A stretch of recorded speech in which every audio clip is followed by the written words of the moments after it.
Baik, assalamualaikum warahmatullahi wabarakatuh. Hari ini saya akan menyampaikan materi terkait mata kuliah proses safety.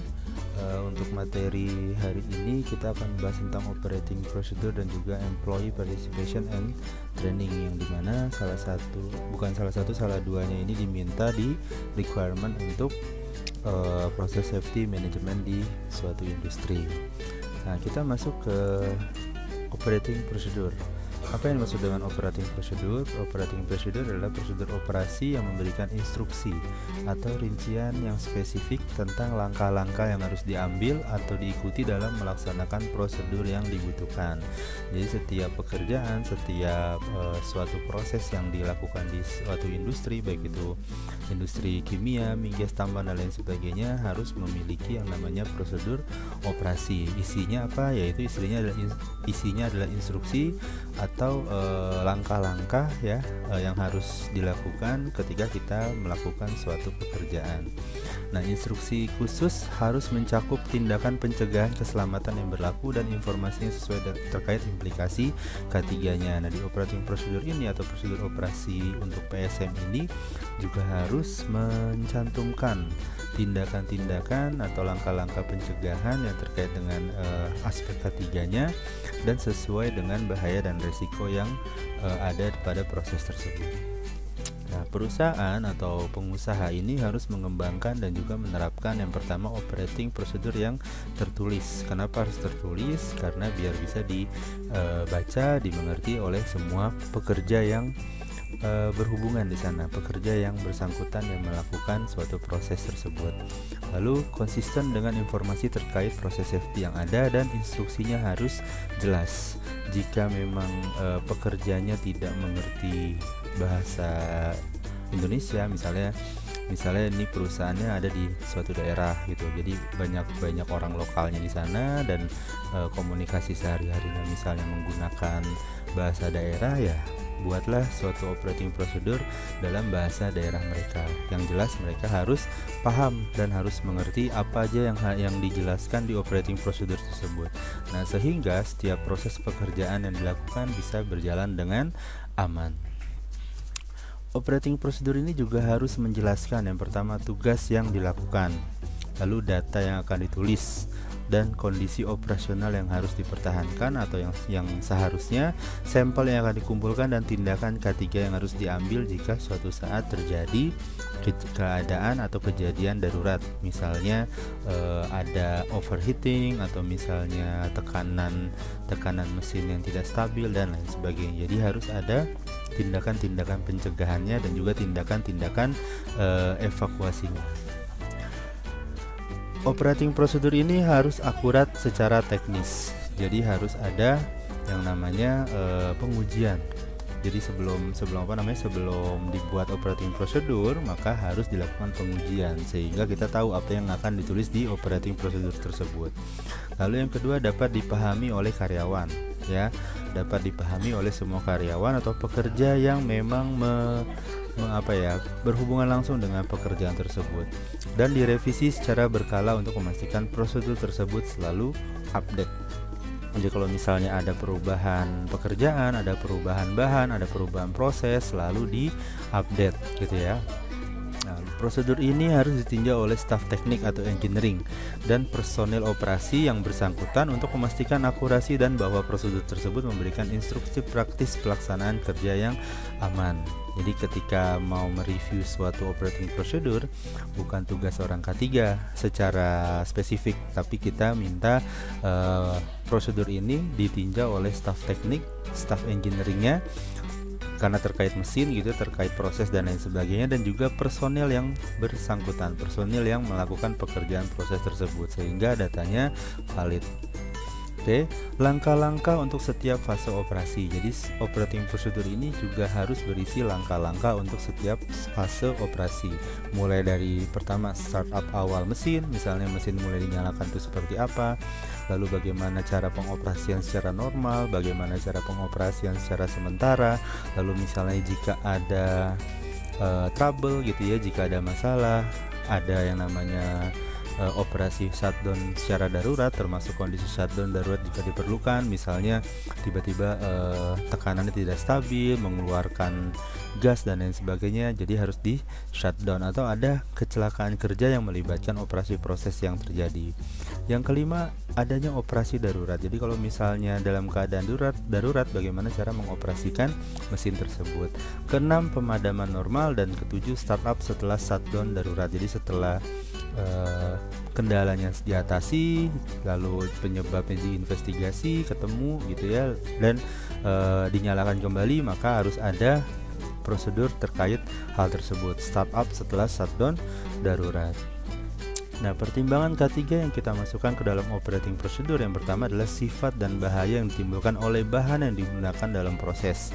Bahan kimia kah gitu ya, sifatnya flammable atau korosif dan lain sebagainya, itu harus dipertimbangkan. Yang kedua, tindakan pencegahan yang diperlukan untuk mencegah paparan.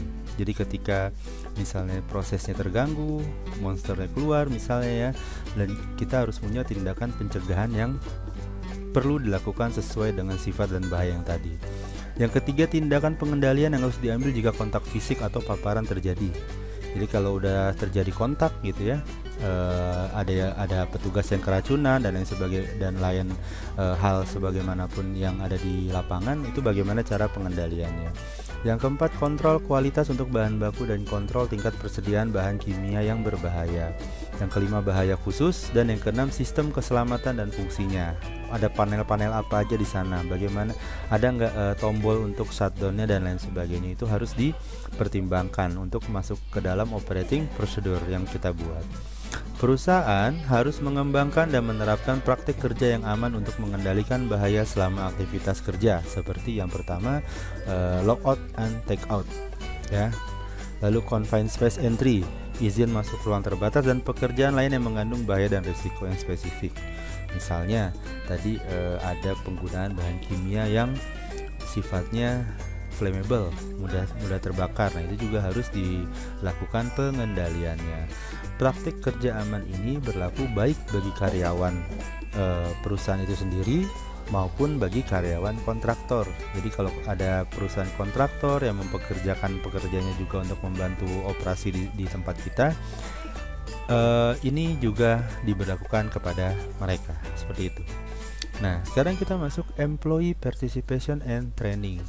Di employee participation and training ini diwajibkan ya, perusahaan diwajibkan memiliki prosedur atau kebijakan untuk melibatkan karyawan.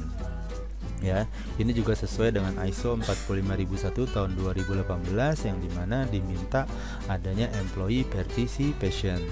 Perusahaan harus mengembangkan rencana tindakan yang tertulis. Ini termasuk dengan pembuatan Training Need Analysis atau TNA untuk menerapkan dan memastikan partisipasi karyawan yang diperlukan oleh proses safety management. Jadi sekali lagi teman-teman, K3 di lapangan ini tidak bisa berjalan dengan sendiri, jadi harus memiliki atau mempunyai awareness ya, sehingga adanya employee participation di setiap proses K3 di perusahaan. Nah, perusahaan harus berkonsultasi atau berdiskusi dengan karyawan dan perwakilannya. Misalnya dia punya serikat pekerja, atau misalnya kita bisa menggunakan forum P2K3 tentang yang pertama, pelaksanaan dan pengembangan dari proses hazard analisis dan pengembangan elemen lain yang diminta oleh proses safety management.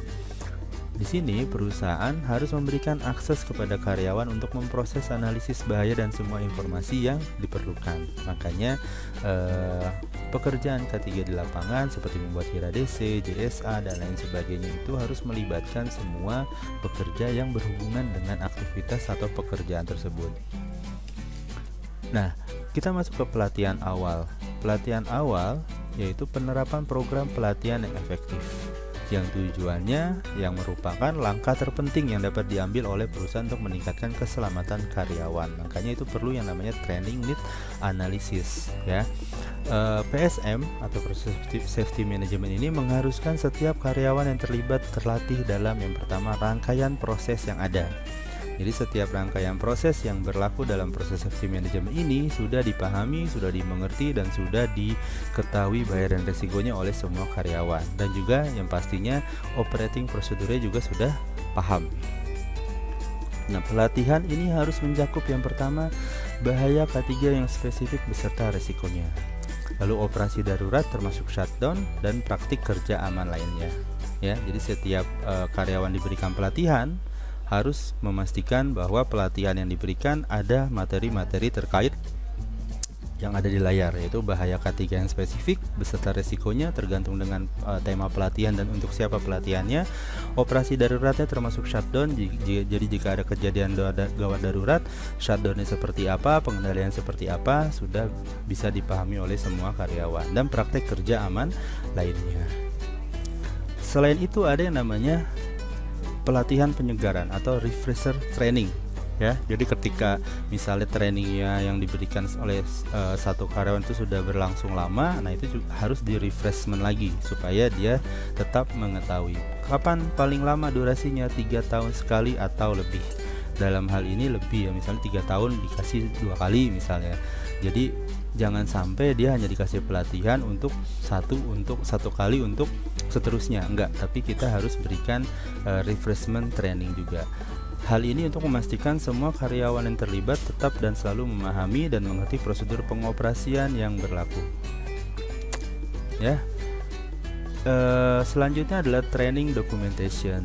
Jadi kalau kita melakukan training atau melakukan pelatihan kepada pekerja karyawan perusahaan kita, maka harus dilakukan dokumentasi. Dokumentasi ini tidak hanya seperti foto atau dan video, tapi juga data-data yang berkaitan dengan pelatihan tersebut, misalnya identitas karyawan, tanggal dan hari pelatihannya, tema pelatihannya apa, lalu ada evaluasi pelatihannya seperti apa, lalu juga dilengkapi foto dan video sebagai bukti bahwa perusahaan atau karyawan tersebut sudah mengikuti pelatihan.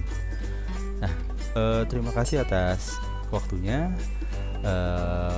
Setelah ini kita akan ketemu lagi di sesi UAS gitu ya. Jadi mohon dipersiapkan seperti biasa, UASnya take home dan saya minta soal analisa dari kalian. Baik, kalau gitu terima kasih. Assalamualaikum warahmatullahi wabarakatuh.